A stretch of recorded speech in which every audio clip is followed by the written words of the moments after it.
Hello बच्चों, चलिए प्रश्न पढ़ते हैं।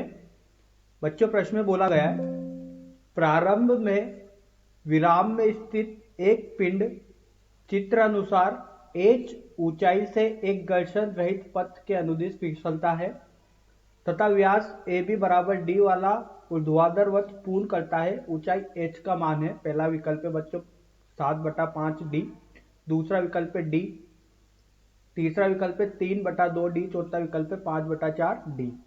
तो आइए बच्चों प्रश्न के लिए सर्वप्रथम मुख्य अवधारणा की चर्चा करते हैं। मुख्य अवधारणा तो देखिए बच्चों,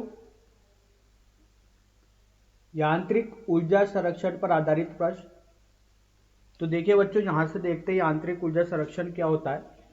तो देखिए बच्चों, किसी निकाय पर लगने वाला कुल बल ये बराबर होता है बच्चों गतिज ऊर्जा में परिवर्तन के, और केवल निकाय में बच्चों संरक्षी बल कार्यरत हो। संरक्षी बल अगर निकाय में कार्यरत हो बच्चों, तो इस स्थिति में जो यांत्रिक ऊर्जा होती है बच्चों निकाय की, यांत्रिक ऊर्जा ये बच्चों संरक्षित रहती है। इसको बच्चों यूं भी बोल सकते हैं कि ये नियत रहती है। इसका मतलब ये हो गया प्रारंभिक यांत्रिक ऊर्जा किसके बराबर होगी, अंतिम यांत्रिक ऊर्जा की। और बच्चों यांत्रिक ऊर्जा होती है गतिज ऊर्जा और स्थितिज ऊर्जा का योग होती है बच्चों। तो देखिए बच्चों,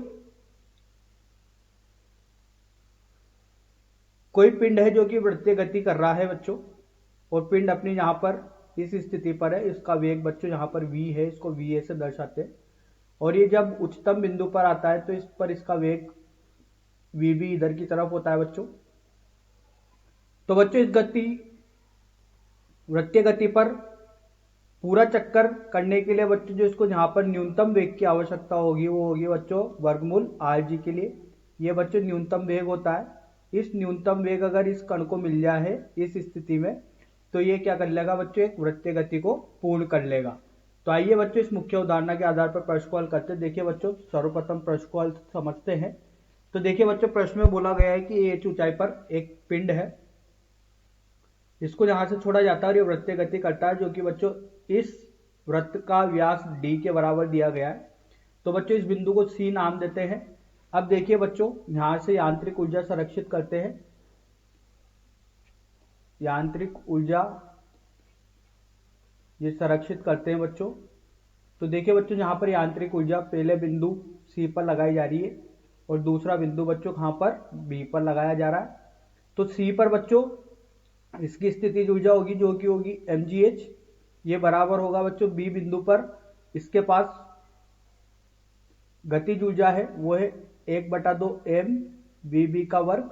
इस बिंदु पर बच्चों इसके पास वेग होगा इधर की तरफ, जो कि बच्चों को कहलाएगा vb, क्योंकि वृत्तीय पथ पर ये गति कर रहा है और ये चाहता है कि वृत्त को ऊर्ध्वाधर पूर्ण करता है। और बच्चों यहां पर इसकी स्थितिज ऊर्जा mgd होगी। तो देखिए बच्चों, इस समीकरण जो कि बच्चों समीकरण है आंतरिक ऊर्जा से निकली है mgh बराबर 1/2 m vb का वर्ग धन mgd। दरअसल बच्चों यहाँ पर vb का मान जो है वो है वर्गमूल rg, जैसा मुख्य उदाहरण में समझाए कि वृत्त को पूर्ण करने के लिए न्यूनतम बिंदु पर न्यूनतम वेग वर्गमूल rg के बराबर होगा, तो ये वृत्त को पूर्ण कर लेगा। तो देखिए बच्चों, द्रव्यमान से द्रव्यमान कट गया, mgh द्रव्यमान उभयनिष्ठ हो गया, mgh बराबर हो गया बच्चों vb का मान लिखते हैं तो उसका वर्ग होगा, तो ये हो जाएगा बच्चों rg। तो rg ये हो जाएगा बच्चों, r यहाँ पर है त्रिज्या, तो व्यास का क्या होगा बच्चों आधा, त्रिज्या व्यास की आधी होती है, धन mgd। तो देखिए बच्चों यहाँ से r का मान रखते तो gh बराबर 1/2 d/2 g धन द्रव्यमान तो बच्चों यहाँ से काट चुके हैं, ये होगा gd, g से भी g कट गया बच्चों, तो ये होगा बच्चों 5/4 d के। तो आइए बच्चों, यही पूछा गया था कि ऊंचाई बताइए, जो कि 5/4 d का निकले ऊंचाई का मान। चौथा विकल्प सही है। आशा करता हूँ आपको यह समझ में आया होगा। धन्यवाद।